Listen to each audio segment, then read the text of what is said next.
Hey, what's going on? It's me, Mex, and I hope you're doing good. And today, I will review Hajime No Ippo's latest chapter, which is 1406, so let's get into it. So, the beginning of this chapter builds intrigue on what Wally's final trump card will be. However, I felt even more shock reading afterwards how the last punch Wally threw in desperation against Ricardo ended up being Sendo's smash. Which means that for the first time in the match, Wally has used an attack that he's copied before. It was obvious to everyone that Wally definitely trained hard after he was able to withstand one of Ricardo Martinez's body blows after fighting Ippo. And it's great to see that it finally came full circle, since Wally thanked Ippo for allowing him to get this far. And you can definitely feel the desperation in Wally's corner, since all this time has passed and we haven't even heard what his final trump card is going to be. And I said this last chapter review, but Miguel calling Ricardo a textbook, and this time even adding on to it and saying he's a textbook with nothing but correct answers, makes Ricardo look even cooler, and it also makes Miguel look more wise.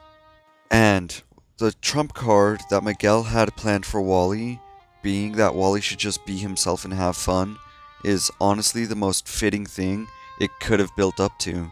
One of my personal theories was that eventually Ricardo would reject Bill's advice in this match, and seeing that finally happen just makes me feel proud of myself.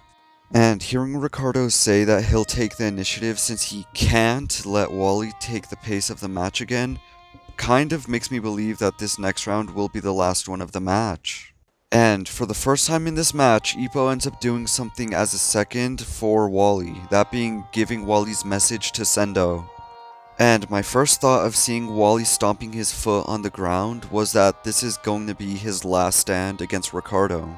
And this was basically confirmed by the crowd egging Wally on to slug it out with Ricardo. And speaking of the crowd, it's obvious that they've come to like Wally, since they would have never cheered for him in the way that they did in this chapter earlier in the fight. Seeing Ippo's reaction to Wally deciding to fight it out in center ring reminds me of Coach Kamigawa's reaction to Ippo being broken. And now that there was 3 panels dedicated to flashbacks about Wally being happy about boxing, honestly terrifies me on what's going to happen in these next chapters. But let's move on to the predictions for chapter 1407. But before that, I got my last prediction right, so we're currently 9 and 7. Next chapter, I think Ricardo Martinez will accept Wally's invitation to a slugfest, and we'll see Wally actually hold his own for a short while. This will shock the entire arena, and with that being said, I would like to hear any of your thoughts you had on this video or on this chapter. And on that note, this is Max signing off. It's been real.